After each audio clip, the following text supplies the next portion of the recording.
Now starting. All attendees are in listen-only mode. Good morning. For those of you who don't know me, I'm Woody Cash, SCTE Content Chapter Knowledge Officer. Welcome to day one of our first annual Summer Training Summit series.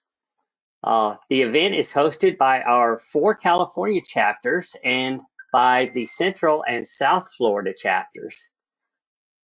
We have 5 more events, 6 including today, for this summer's training summit. So just to kind of go over what we have, today we're doing fiber to the home. Tomorrow we're going to go into DOCSIS 4.0. That'll be hosted by the SoCal chapter.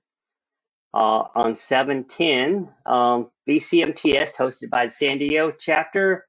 7/15 FDX hosted by the Sierra chapter. 7/16 Micro Cable Solutions hosted by the South Florida chapter.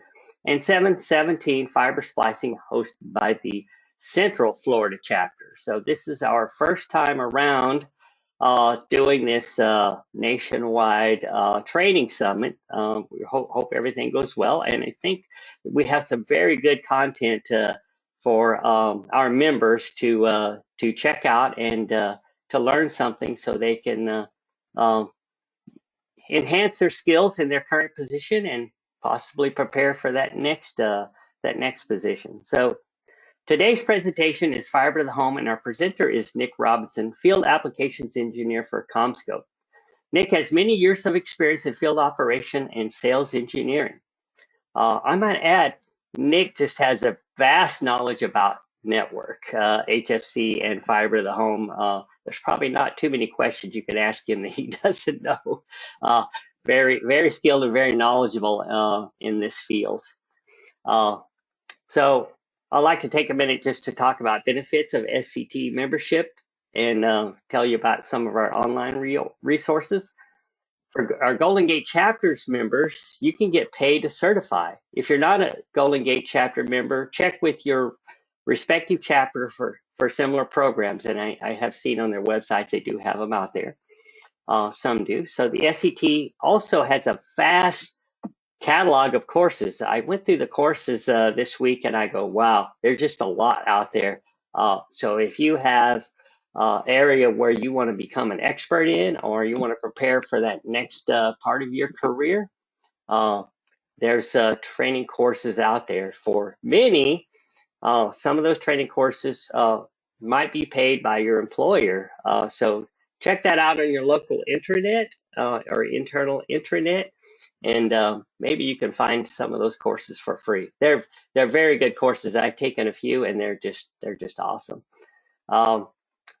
I'd like to also mention that we now, the Golden Gate chapter, has a YouTube channel. So on that YouTube channel, you will find past webinars. I've also done some interviews with our Broadband Founder Club inductees. We started a Broadband Founder Clubs for those who have 30 more years experience and have contributed greatly both to our industry and to the chapter. And coming soon, I'll be posting some getting to know your board of directors episodes. So if you want to get to know some of us board members, tune in. You may see something. So I'd like to also mention some upcoming Golden Gate chapter events after this training series is finished. On 9/9, we'll have DOCSIS Showdown with one of my favorite presenters, and that's Brady Volp, probably one of the most enthusiastic people in our industry. Always fun to listen to, and yeah, he'll really get you going. So on 10/7, we're going to have the nuts and bolts. This has been a much requested webinar, nuts and bolts of FDX by Frank Eichenlob of Comcast. 11/4, powering critical infrastructure by Intersys. And in late November, early December, we want to kick off our fall training summit. So we'll kind of do a repeat of what we're doing here. Maybe a few changes, maybe a few enhancements. And we look forward to seeing you all there. So with that, I'm going to turn it over to Nick. And just a reminder, you guys can put questions in the questions box, and I will I will pause, or me and Nick will pause periodically, and we will answer those questions as they come in. So with that, I'm just going to turn it over to Nick. So Nick, thank you very much for presenting today, and look forward to see what you have. Thank you, Woody. For a few folks, I'm sure some of this stuff will be review. We're going to go over fiber to the X architectures, previously known as fiber to the home, and it's been called about 6,000 different things in the roughly 20 years that I've been in the business. Quick note, how many years do you have, Woody? Well, when I retired technically, and it was 42, but our president said, well, you're still involved, so I think I'm up to like 45 now. Well, so I've been around a little bit. Retiring. You're pretty active for a retired guy, but thank you for continuing to help support this industry that's kept roofs over a lot of our heads for many decades. And that's where we're going to primarily today talk about fiber to the X, but I do like to go over a little bit of history of our industry. Being that the industry as we know it has been known as the cable industry for years, a lot of this is based in HFC. So there's still going to be hardline out there. And as funny as we like to think that everything in the modern build world is 100% fiber, we still see coax being used to power things because it's what a lot of our tech staff and contractors know well. So just a little bit of history on that. If you have the privilege of working with folks that have spent 3 and 4 decades in this business, be sure to acknowledge them and thank them for it. I remember when I started in 2004, I was working with a guy that had been in the business about 20 years, and he gave me a little bit of a view of the history of it, and then going forward where he saw things being very heavily fiber-based. And though that vision has changed over the last 20 years, we do a lot more with fiber cable. Now, on the architecture piece, folks have probably seen something that looks like this in the past. This is how HFC has been built since the mid-90s. For folks that were around before the 90s, before we had this wonderful fiber optic cable, they can regale you with stories of amplifiers, and I'm sure some of that stuff will be covered in nuts and bolts. And for folks that have sat through previous talks, we talk a lot about the history of that. Now, some of that history with HFC has changed, or it's an ever-evolving thing. The history, as we look at it, is influenced in your back memory.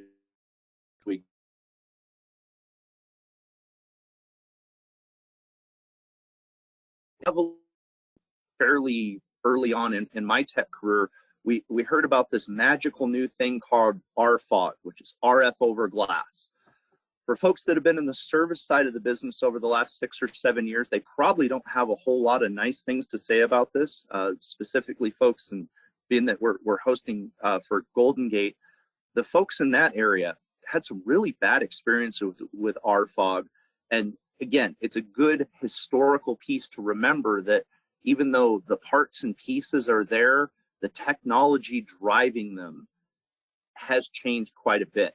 When we first started doing fiber to the home, RFOG was the way that we had to do it because our back offices, our head ends and hubs had a lot of this existing infrastructure. And in order to get those video services, which were really important at the time to the customer premise, we were trying to leverage what we had there. Now, the nice thing is the glass that was put in the ground during those early deployments, those RFOG deployments, the majority of it is viable for our new networks that we're building today. Being that we have numerous folks from California, and I'm guessing we have a few folks from Florida, looking at the attendee list, and we're up over 130 now. Feel free, throw something in there, some of your experiences with both early PON and some of the legacy RFOG. I mentioned California. Southern California had quite a bit of RFOG, and there was some of it even being deployed just 2 and 3 years ago where the back office infrastructure was not in place to do IP video yet. For folks that work in networks where IP video is out there, makes life a little bit easier. You're not having to do parallel build outs. Again, we could spend an hour just talking about the little intricate details. We don't want to go that deep into it today. We want to look more at the overview of how passive optical networks are built. So the term PON, P-O-N, refers to passive optical networks. It's a generic term that really refers to all of the different competing technologies that are being deployed out there today.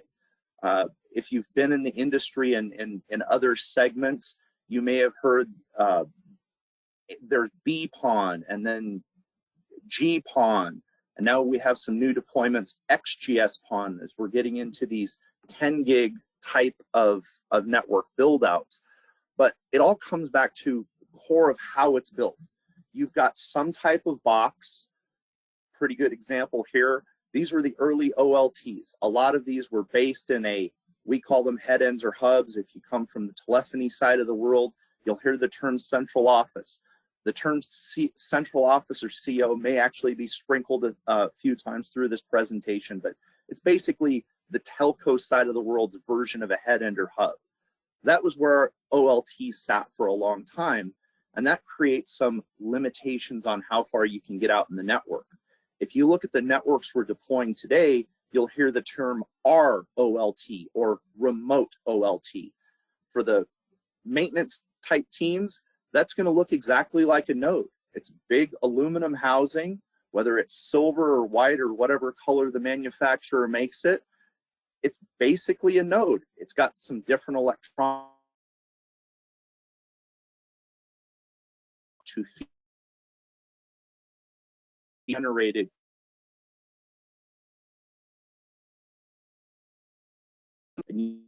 underground cabinet, or it might just be a splice case with some optical splitters that will divide our light, send it out to some type of access point, whether it's an optical tap or a terminal. Depending on the manufacturer, it gets called about 37 different things, but really it is a point that our install team can now come in, plug in a drop cable, and run the service to the customer premise. Now, going back historically to those older networks with the RFOG, all of that equipment was basically set up on the side of the house, which we would convert light back to RF, and the customer's existing home network would run just like an HFC plant. With PON, it typically is a little bit different. I look at the service that was installed recently at my home. I live in northern Arizona. We had brand new fiber run through the neighborhood. We've got a nice new terminal across the street. The install team came out, ran a drop through a NID box on the side of my home, and then I actually extended the fiber in and up. And I have something that looks very much like a cable modem. It just has an optical jumper. One of the beauties of these PON networks,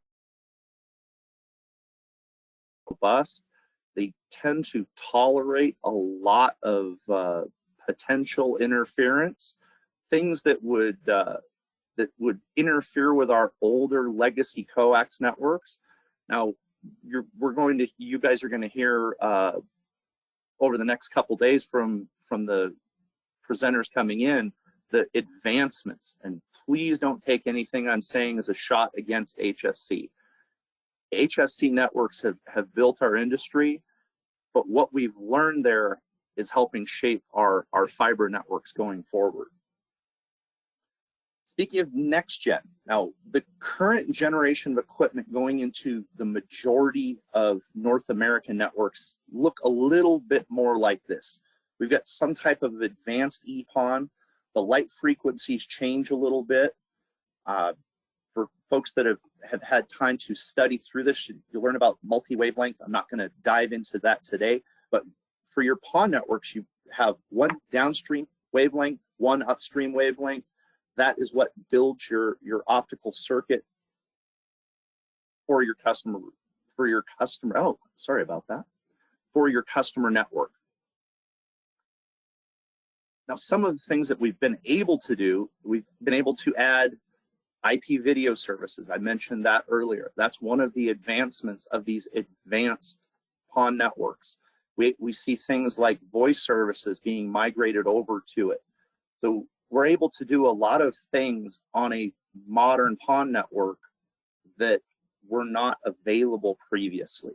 There's a lot more, there are a lot more options.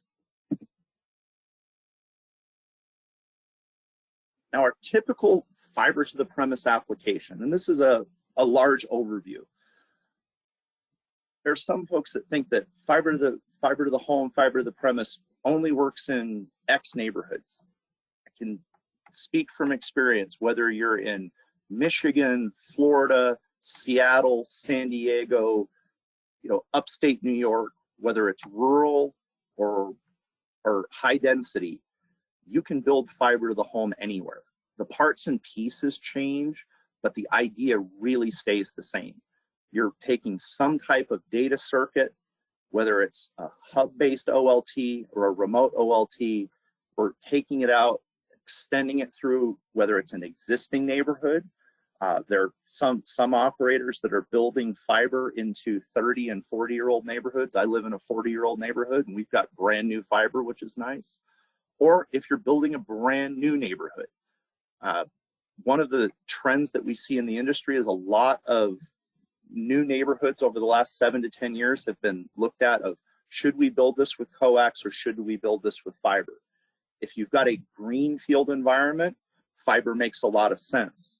But we're seeing more and more brownfield or legacy neighborhoods that are having fiber extended into them because you're able to do some creative things, do some network upgrades that were not an option previously. Looking at it a little bit more at the neighborhood level. So if we just take a single neighborhood, what is that going to look like? Well, there's a few different ways of doing it. You're probably going to have some type of OLT that may go through a distribution hub, some type of cabinet. From there, it's going to flow out through the optical networks that are built through that neighborhood, through a series of splice cases, and whether it's aerial or underground, the parts and pieces really are very similar. You may see something, we call them multi-port service terminals. The newer generation of them have new names, but really it is a point that you are then, again, patching that fiber network to the customer premise. There are a few variations to this. I didn't see that we had any of the folks from Cactus chapter joining on this one, but if you happen to be in Las Vegas, those folks, they have a lot of fun.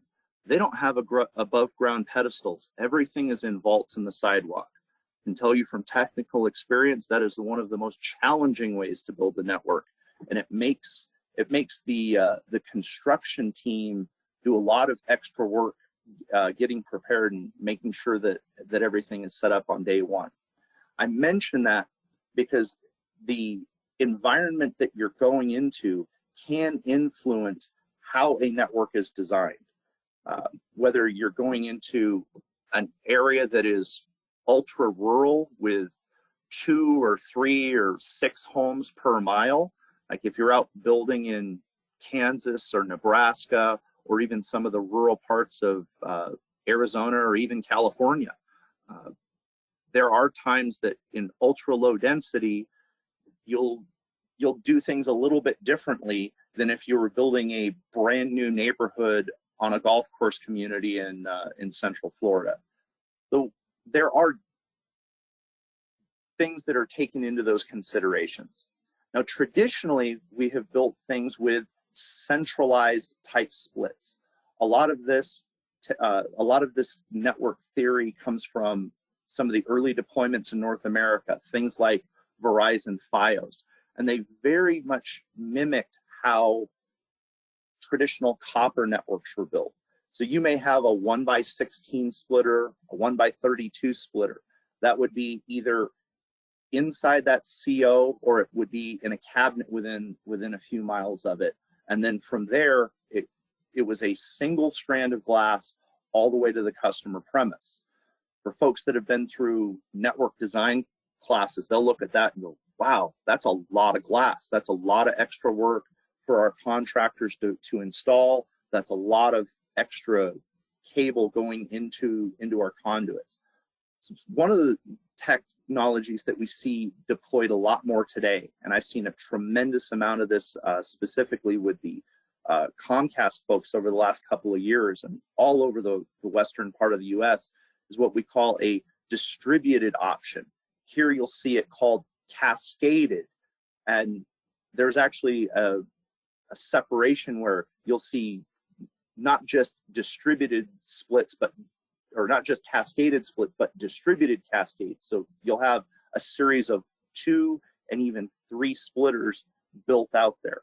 So you may come out of your OLT and there will be a splice case built next to that OLT with a 1x4 splitter in it. From that 1x4 splitter, it goes up 2 streets and there's a 1x8 splitter there, and then you'll have a 3rd stage of splitter built into your optical terminal. That's a lot of what I've seen the Comcast folks doing over the last 2-3 years. For the folks may come from a Charter background or a Cox background or even an Altice background, they were doing things that look more like a centralized, where you would have a 1x32 or a 1x64 splitter, but that 1x64 doesn't necessarily have to be located in a centralized section. So when we say centralized, that's typically a cabinet. You may hear it referred to as an SDC in documentation, and that's where all of your splitters are coming to one central point. Well, with distributed, you may still have that 1x32 or 1x64, but maybe that 1x32 is on the side of an MDU. We'll talk more about MDUs in a few minutes. We're not going to focus solely on our single families today. Now, the third technology that we've got here, and the cable industry has not been too deep into this, with the exception of the folks from Cox Communications. If you've worked in a Cox network, you'll notice that these taps, this has been the primary fiber to the home build for Cox for, I believe, 7 or 8 years. And I believe they did some trialing even before that. There is definitely good and bad to taps. If you come from an HFC background, you'll say, well, this just looks like coax. You've got fiber in and fiber out. You tap a little bit of light off of it. You plug in a drop, and your customer's up and online. We call it out here because it's very efficient for low density and ultra rural type stuffs. But Cox has deployed it in Metro Phoenix. We were part of a field trial, gosh, that's 1.5 years ago now, where we went into a neighborhood that had been built with HFC 25 years ago, and they did a full overlay with optical taps sharing the exact same pedestals as the HFC network. So it became an incremental network upgrade. And there was a pretty good success with that network. So those are the primary 3 that we see. I'm going to talk about one more in just a couple of minutes. Woody, have we had any questions come in? I had one comment from Matthew, and Matthew Yes. says, Nick, I remember you teaching me how to OTDR a decade ago and wanted to thank you for the impressions you left me. That's the only comment and question we have. I appreciate that. As a student of this industry, I try and share that knowledge, experience, and information, and I will continue to do that as long as I'm part of this business. So we talked a little bit about centralized architecture. For folks that have been in the fiber to the home business for a while, you've probably worked on a network that looks something like this. Some type of cabinet with optical splitters in it. You'll see everything was designed as plug and play, which again, quick to deploy, but cleanliness is very, very important. I'm not going to go too deeply into it today, but remember, in fiber networks, cleanliness is of absolute importance. Whether you're working in an underground situation where everything's in vaults, whether you're upright in pedestals, or whether you're hanging 26 feet up in the air, going up canyons, keeping your connectors clean is very, very important. So again, we've talked through the pros and cons on this. This is the known network architecture that a lot of our networks were built with across the 2010s and even into early 2020s. Well, again, what we see a lot more of today is the multi-stage split. In some instances, there isn't a cabinet even there. Everything's done in the splice cases. A lot of the folks from different regions of Comcast will notice that everything is built out with a splice-in splitter. Now, for a maintenance team that's having to maintain it, you're going to have to get a lot more proficient with doing fiber repairs. The importance of keeping our network tight and clean, keeping our splice cases sealed up. It becomes more and more important as we start putting optical splitters into places that they have not traditionally been. We also see them all the way to the terminal level. So making sure that our terminals are installed in ways that are not going to create headaches for the teams that are maintaining them. Important pieces there. Now we'll take a couple more minutes looking at the tapped architecture. Again, this looks and feels a lot like HFC, and we'll probably see more of this over the next few years.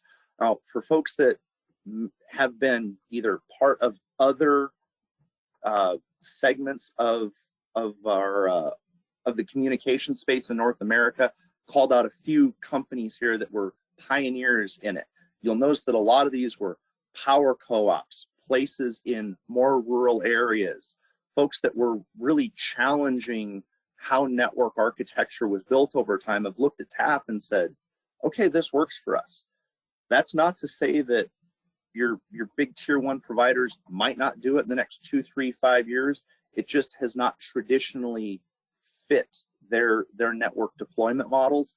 And in some cases, it makes documentation challenging, but it's something that you will probably see. Now, one piece that we haven't seen a lot of deployment, at least in the cable space of North America, has been what's called fiber indexing. And if you've never seen fiber indexing, it can be terrifying. The idea that every time we plug in a new terminal, our fibers are changing. So by the time you get down to terminal 10, your number one fiber is actually patched all the way back to the hub on fiber 10. We've seen a lot of deployments of this in the Caribbean. We've seen some deployments in rural areas in the US. For folks that have come from a contracting background, you'll notice the parts and pieces look very much the same on the outside. All of the magic is inside that box. Like I said, not a whole lot of exposure in the cable space, but it exists out there in the fiber market. With the tremendous push on seeing fiber being deployed into rural areas, I will say from experience, at some point, one of our companies is going to acquire assets from either an organization that is no longer in business, or they got merged in, or there's all those fun capital investment cycles that go through. If you inherit one of these networks and you don't understand it, please come talk to us. Happy to help explain this. I could spend 45 minutes just on index. One of my peers, who's based in Denver, is an absolute master of this and has some really nice tools that help lay it out to where it's understandable for somebody who has never touched it before. Moving on to looking at the neighborhood level pieces. You look at, again, traditionally how fiber to the home has been pushed into single family home environments where you're building new neighborhoods. You have all nice greenfield access, greenfield architecture. That's where fiber to the home really shines. Operators are able to go out, build nice new conduit, hopefully, nice new fiber, We're able to set everything up in good accessible places for our field operation teams. It's a good way to go. There are debates back and forth about what is more cost effective. I'm not going to dive into that because there are a lot of folks that have found that building HFC is still a viable technology even in 2024, 2025. So an example of a test that was done a few years back, they took a sample neighborhood. Now 257 homes is a little bit of a fun one because for folks that have looked at PON and PON layouts, you'll see the numbers 64 and 128 come up quite often. That's usually your area boundary limitation on a PON group. So 257 is an odd number. There's probably somebody that's had some design experience in this group that is groaning in the background because they're realizing that, oh great, now we have to build a third PON just to service that last 2 or 3 houses. We did some modeling looking at centralized style where it was very much traditional build with an FTTH and everything laid out off of it. Then we did cascaded with star topology, looked at the 4 different ways. There are actually some new techs that are being developed now, though you may see some new things even in the next year, year and a half that will make networks more efficient to deploy in the field. Now, if we have any construction planners in the group, they have probably seen something that looks like this, a traditional fiber to the home design, where we've got a feed coming from our hub, comes into our fiber hub, we've got a set of splitters feeding out through this neighborhood. In this neighborhood, you could feed that off of a single 432 fiber cabinet, but there are other ways to do it, especially if you get into areas where there's not good utility right-of-way access.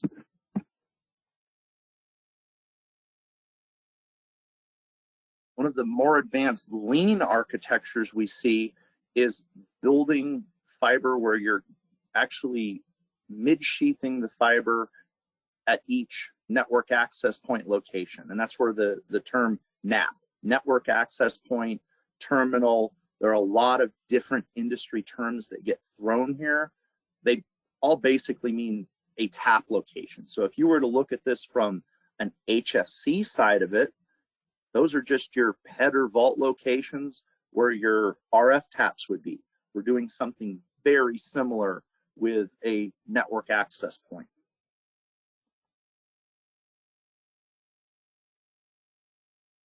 A better visualization of how that would run and flow, specifically in that distributed architecture piece. And we've used variations on this graphic over the years. Is now, again, you've got your optical splitters located in some type of splice case. It does require a little bit more work on the thing side of it. And if we've got folks from a construction background here, knowing that there's design maps, and very rarely does the finished plant look exactly like that design map, we have to make sure that we're submitting our as-builts. That way, when it gets into either the fiber team's hands, or if the fiber maintenance is handled by the network operations team, making sure they have decent documentation to where they can effectively troubleshoot these networks. That is a big challenge of distributed architecture. It's not just going to the cabinet and figuring out which jumper feeds 123 Elm Street. You're having to understand that, okay, this street is fed off of splitter 1 and this cul-de-sac is fed off of splitter 2. Those types of things become very, very important. Now, a nice thing of this distributed type architecture is instead of having to run a 144 count to feed an MDU, you might be able to run a 48 count that is just feeding a couple of splitters at that individual MDU. Do we have anything else come in? I do not see any additional questions at this time, Nick. Thank you. Was going to say it's almost like it's Monday and everybody's busy, but it's actually Tuesday. I've been I think it living was the Mondays. long. I think it's the long weekend. I think everybody's not quite woke up yet. I can certainly appreciate long weekend. I'm just hoping everybody is recovering after a long 4th of July weekend. But I have to say the content is really good. So a lot of people may just be in the listening mode, which Yeah. I am. Fascinating content. Okay, I think we have a question now. Yes. Ransel just says, I'm enjoying the content from Florida. So thank you, Ransel. Yeah. Glad we're delivering. I would say that this next section has been very inspired by Florida. Over the years, Florida has been a hotbed of fiber to the home development things, both in new build, because there's been tremendous amounts of construction in that area. In addition to, there are a lot of old buildings, and when I say old, I'm not talking historic like up in the Northeast, but you've got a lot of infrastructure that was built in the 50s, 60s, 70s, and even into the 80s that the Florida environment has been particularly harsh on. So you have MDUs, tower style MDUs that may not have been built with the best components on day one, and in some cases the stuff just ages over time. So we see a lot of fiber deployment into these brownfield type environments, and I think I've got 6 or 7 slides that are very much based on this. I've got them hidden. I was trying to keep it a little bit brief and not too wordy today, being that we're working with about an hour of time. But whether you've got a 6-floor building or a 16-floor building or a 36-floor building, it's very much a scaled piece like this. And if you were to build this network 7, 8, 9 years ago, you would have slightly different boxes on each floor. If you come from that traditional cable background, there are a lot of folks that still hold on to the old metal wall boxes. I'm with you on that one. For the purists in the business, that they're used to their metal wall boxes with everything inside it. As an industry, we see a lot more use of plastic wall boxes, especially in indoor environments. So like this one, when we first started building with these, every one of those boxes would be home run down to either a basement, parking garage, hopefully not a boiler room, even though we've seen a fair amount of equipment put in very hot, harsh environments that are not conducive to communications. We learned from that. You would have these riser paths, especially as the buildings get bigger. And for folks that have worked in like, I'm trying to remember the one that I helped with on the north side of Hollywood. Very nice gentleman there whose name is escaping me right now, but they had a 44-story building that somebody had made an egregious error in the planning of. And instead of being able to run to a communications closet on each floor, I think they were having to combine either 2 or 3 floors. So again, not a traditional environment, but they were able to creatively run a 144 count up, mid-sheath it in a box, drop off a couple of fibers to an optical splitter, and satisfy the needs of the customer while taking care of the company providing the service. So there's a lot of creativity that can go into MDUs. I will caution everyone here. Creativity doesn't always mean that's the best way of going with it, especially when folks at a high level, being that a lot of us work for larger organizations, there are times that somebody will look at something and say, this is a great idea, we should do it this way, but it doesn't always meet the engineering requirements higher level. If we've got anybody that's been a director of engineering or has sat through one of those post-mortem type hour-long conference calls discussing a 6-hour outage over a holiday weekend, that's a little bit of a personal one for me. If it's not built in a way that is repeatable, and documented well, even a network built with the best parts known to man can go downhill in a hurry. Woody, I'm guessing you've been on a couple of those yourself. Yes, I'd have to say, coming from the HFC network world, we were very creative in making things work or getting new customers online and so forth, or resolving capacity issues, etc. However, in the fiber world, that may work good, really good for the moment, but it really can just be a disaster further down the road. So, yeah, I would strongly discourage that. Send it back to your engineering team and say, here's what my challenge is, and have them try to engineer the fiber network to make that work, and try to it's okay to be creative, but it all has to be documented. It has to be done in a way that future proofs problems that might come up. So I do have a couple of comments and questions, Nick. So Absolutely. Alejandro Sapien from California is saying, enjoying the presentation, but I'm currently I'm currently doing a fiber install. So what solutions do you have for converting legacy RFOG customers to PON networks? That's coming from Greg. Then I have another one. My neighborhood was built in the 50s or 60s with 100 homes. And last year, Lumen overbuilt Comcast to fiber the home. Quantum fiber is the product. So I don't think there's a question, but Ranzel just made a comment. So the only question I have is converting legacy RFOG to PON. Okay, well, we can take that one. So the beauty of it is a legacy RFOG network uses the exact same parts and pieces, whether it's the optical splitters, the optical terminals, even including the drop all the way to the customer premise. Those exact pieces can stay in place. You said that gentleman was in California, right? In Southern Yes, Cal? that's correct. Okay. I presume Southern Cal, but I don't know why. He Yes. just said Cal. Okay.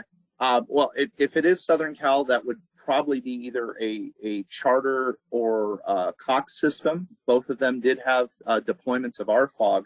What I have seen Charter do is they will actually do an overlay on that. The equipment isn't the most, it gets to be a little bit involved to do the setup on it, but you can actually run RFOG and PON on the exact same glass to the customer premise. There's some stuff, there were a couple neighborhoods built right in the shadow of Angel Stadium that had that. So it's called a network overlay. And a lot of times the operators will do that network overlay to where your existing RFOG customers don't see an interruption of service. And then when that individual customer transitions to PON, for the installer, they go out, they unplug the RFOG ONU, plug in the PON ONU, and then at that point you're abandoning the coax in the home, but that customer is then running on IP video, whether you're using an Ethernet type network or a wireless network. Both of those are existing and viable out there. So there is that functional upgrade path. I know that Cox has done some of that. I haven't seen how their upgrade path has been. So if anybody that's got some experience with that, feel free to share that. Now, on the subject of the gentleman that mentioned that Lumen, which is Legacy CenturyLink, they've been doing a fair amount of fiber upgrade in their network in some areas, and again, they're trying to stay competitive, and I don't have a dog in that fight piece of it. The best thing I can say is competition drives our organizations. So whether you work for Comcast, Charter, Cox, Altice, or I don't know if we have any other operators here. I know in Florida there's Wide Open West, and there's MediaCom folks out there, and I apologize. I don't want to slight any of our smaller operators because they do interesting things that help drive our industry. where I was going with that is if you've got a legacy telco or even an additional fiber optic provider. I look at the neighborhood I'm in, which was Optimum Altice, and now Sparklight, which is the operating name of Cable One. They did a full 100% fiber overbuild on the town that I live in, which is about 15,000 homes. So we've got our legacy HFC provider that has some fiber to the home network, and then we've got another traditional cable company that built this entire market 100% fiber to the home. To tie in with that, some of the other networks that we see being built, and some of this applies to single family homes, but really it applies to, in this case, it's called garden style. These could be quadplexes or sixplexes. You may see it in some areas where some municipalities are building duplexes and triplexes. If it's an older building, you can feed it with fiber to the home. In some instances, these are exterior drops. Putting a fiber drop on the outside of the house, not one of the more enjoyable things that I've done in my tech career. I got really good at running coax drops back in the day. I can say that the fiber tends to be smaller, and there's a perception that the fiber is more delicate. From experience, anything short of cutting the fiber or putting a staple through it, fiber tends to be a lot more resilient. And for anybody that is going out to install these things, please don't take that as an invitation to abuse it. But if you've worked with both of them, you'll note that fiber is really resilient. It's flexible. The quality of the glass that we have going into our cables today, in most cases, is superior to what we had 10, 12, and 15 years ago. Not only is the stuff flexible, but it's really, really resilient as long as you don't knock a staple through the center of it or cut it. Anything other than that, it works out really, really well. Speaking to the folks in Florida, I know there were hundreds of builds going on in previous years where you would have setups like this. So some of the developments that have gone into the wall boxes that are being deployed, and this is not just, I speak from a CommScope perspective, because that's what pays to keep the lights on. But whatever hardware you have going into your networks is going to look very similar to this. It's going to do similar things. It just has a few different features, might have a different logo on the cover, and in most cases it's going to have your operator's logo on that cover. You will see places where, and even in the case of Comcast, where Comcast has traditionally not done a whole lot of overbuild, there are places that Comcast is going into neighboring communities and doing full fiber overbuilds. For folks in California, I remember there being a project up in the Sacramento area, and it was a segment of that metro area that Comcast had never served. Well, now they're looking at going in and doing a lot of these non-traditional builds. So there's a lot of opportunity out there if you've got interest in the fiber piece of it. With that, Woody, I'll see if we've got any other questions, comments. I do have a comment from Jonathan SCTE. Hope I got that name right. So Jonathan says, great presentation. I've worked in the Bronx with Cablevision, now known as Altice USA, and Time Warner Cable in Manhattan, now known as Spectrum. Mainly use metal MDUs. I was working on the fiber to the home project in Altice USA, running fiber and lashing in the construction crew before moving down to Florida, now in Comcast. Great knowledge you are informing us all about. So thank you, Jonathan. Thank you, Jonathan. And those are good experiences to have. Different parts of the country, in some cases, you're going to have different municipal requirements. Some of it is dictated by weather. One of the big arguments against plastic and outside, being that I'm native to Arizona, is the sun beats these things up. One thing that SCTE has been really good about is making sure that products that carry, whether it's a SCTE certification or stuff that's going into our networks, gets tested. Being that SCTE is part of Cable Labs, a lot of things that Cable Labs does with that is they're testing this equipment before it gets out to the field to make sure that it's going to do what is needed. I haven't seen things about the weather rating on wall boxes. Like I look specifically at the wall boxes that we talk about, and you'll hear the term IP rating, which is it's water protection and wind-driven rain protection.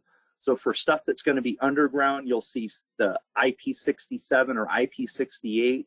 A lot of your exterior wall boxes are IP54, IP55, and we don't have enough time to dive too deeply into that today. But if you've got an application where you're saying this box needs to do XYZ, please talk to your equipment manufacturers and let them know, I want this box to do this. Do you have a product for that? And that's, again, a universal piece up and above it, but at the same time, trying to make sure that things are meeting code enforcement requirements.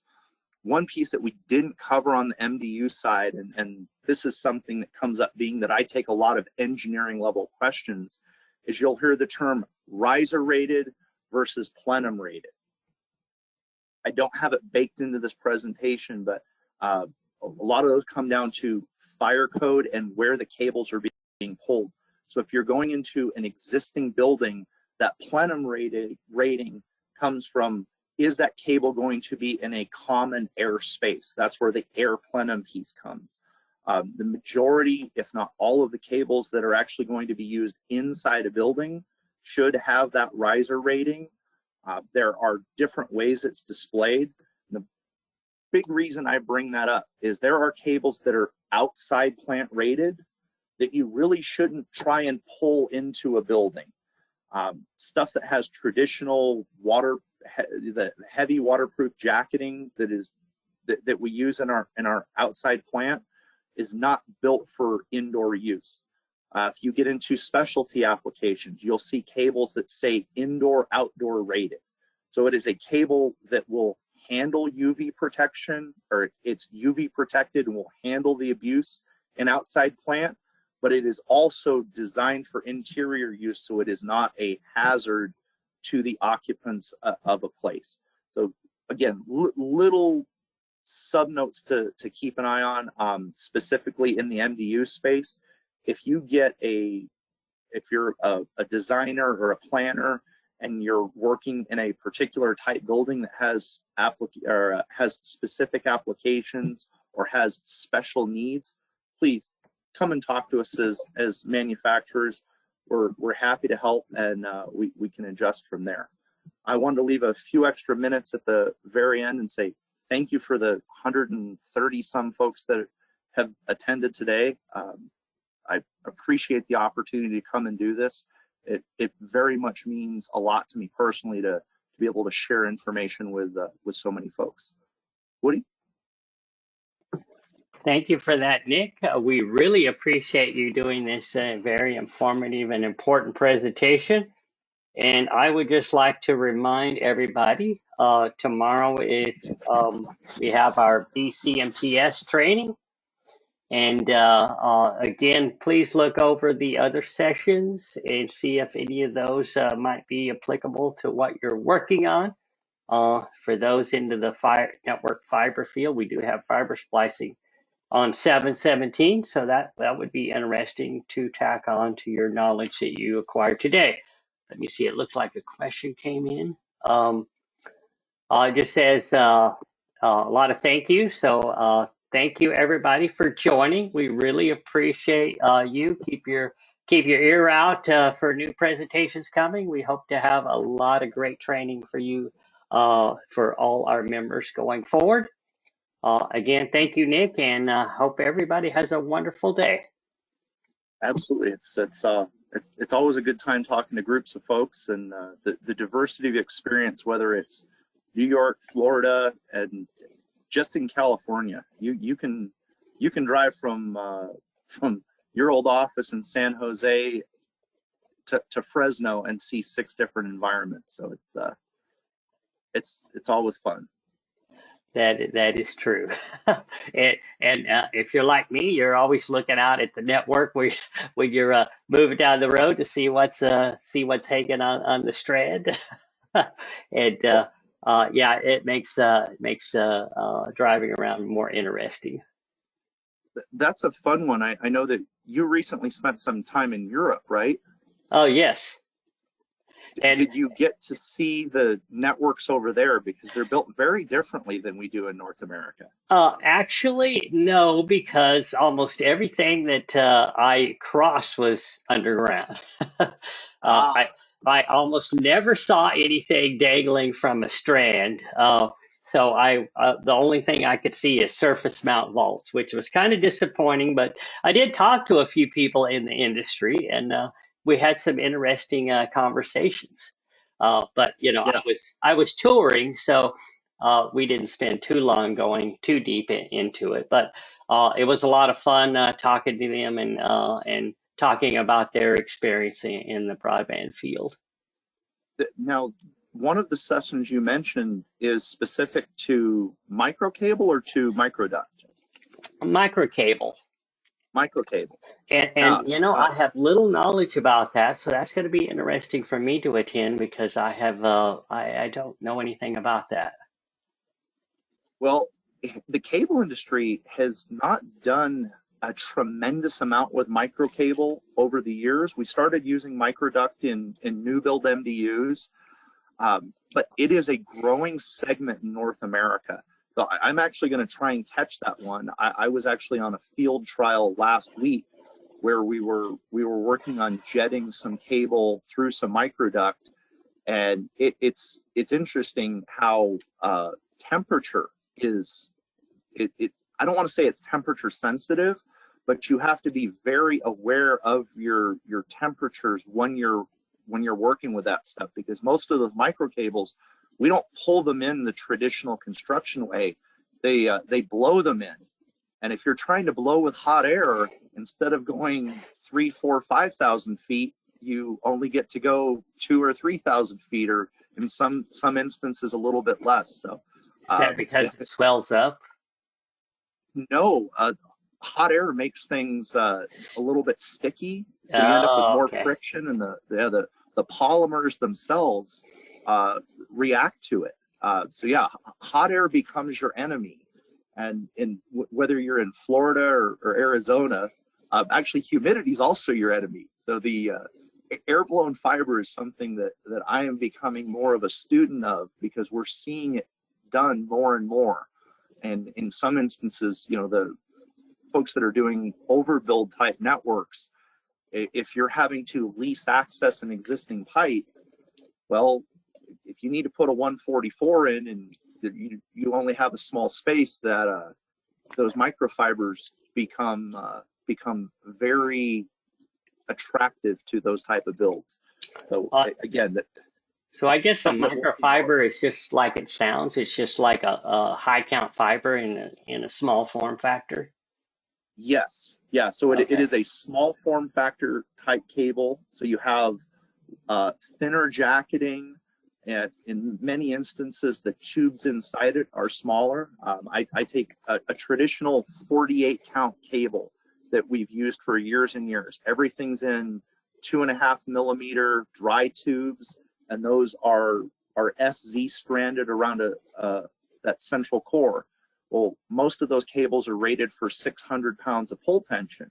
That way we could safely pull it through our networks, where an air-blown fiber is typically a 300 pound tension rating, but because you're not pulling it, you're actually pushing it with air. Very rarely are you coming up on those maximum ratings. So you'll have 1.7 millimeter gel-filled tubes. Now for the fiber splicers, they don't want to hear gel, but it's a reality of microfiber. So you'll have smaller tubes, smaller strength rods, thinner jacket. It brings that whole cable bundle down. We see some of that in the ribbon cables going into the networks as well. Yeah, and I got a comment from Yes. Don Simmons that said he was in Costa Rica, um, where they had a serious earthquake about 10 years ago, so they had rebuilt most of their plant with fiber, multiple carriers on the pole, 3 to 8, but very busy, but everything looked tidy, and kept the installations clean. I had experience in Asia. Where it was just the opposite. There was lots of carriers, but everything was quite a mess up on the pole. So it was Well, not really fun to look at, but somehow it worked. I wouldn't recommend yes. doing that here in the U.S., but I can imagine when they had a problem how difficult it was to get in and figure out, okay, which fiber is ours and or which cable is ours, and uh, uh, yeah, it was just such a mess. I don't know how anybody kind of negotiated their way through the spider web of wires up on the pole. We've all seen some of those, and it's good to hear that a network that was rebuilt after a natural disaster was done cleanly. That's a sign of good technicians and good contractors. And whether you're an in-house tech or business partner contractor, taking pride in that work goes a long way. Some of those indexing trials, we got to go down and see that in Puerto Rico in early 2020.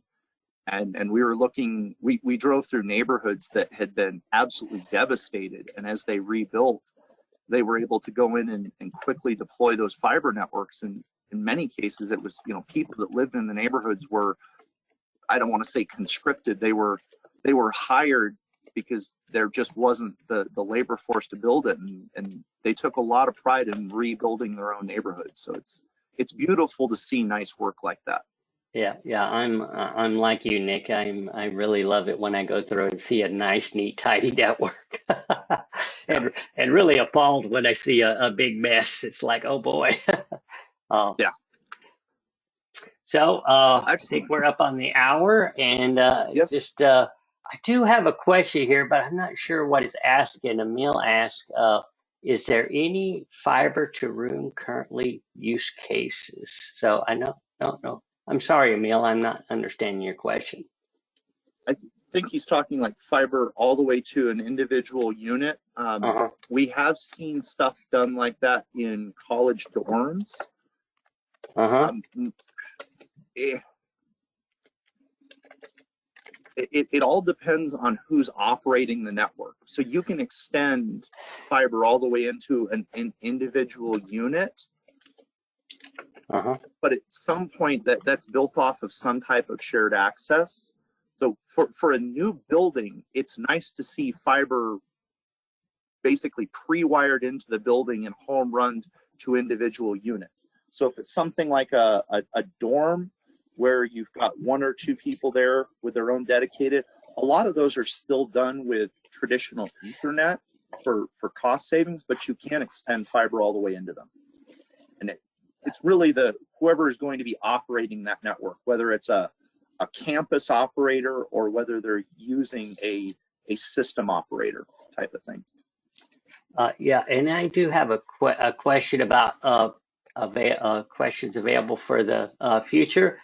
If you just go Yes. to the Golden Gate website, you will see at least everything listed on this summit that we're having over the next 6 days, and we do keep that every time we add a webinar, we put that out there. And Excellent. I do have a question from Jihi, and that is Yes. any issues with the previously installed fibers being the wrong type or incompatible? That's a nice question. That is a very good question. I'm sure there are there could be a case of that. I'm not really thinking of anything right off the top of my head. The fiber that has been deployed over the last 2 decades for fiber to the home is all single mode fiber, and the vast majority of it is 652 rated. Most of cables made after 2015 are 652 and 657A1, so there's not compatibility issues.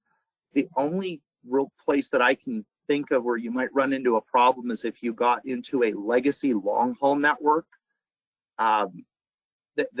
You'll find things in like legacy Lumen, legacy Verizon, where they used specific types of glass that had certain long-haul advantages, but really anything glass-wise that the cable industry's put in the last 20 years is going to be compatible. And if you come up with something outside that, or if you think it's just too old, please reach out to the manufacturer on it, and we're happy to answer questions. Well, I think we can wrap it up there. And again, I thank everybody for joining, and thank you, Nick, so much for presenting. Excellent presentation.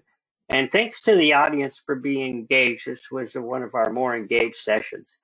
Everybody have a wonderful day. Thank you.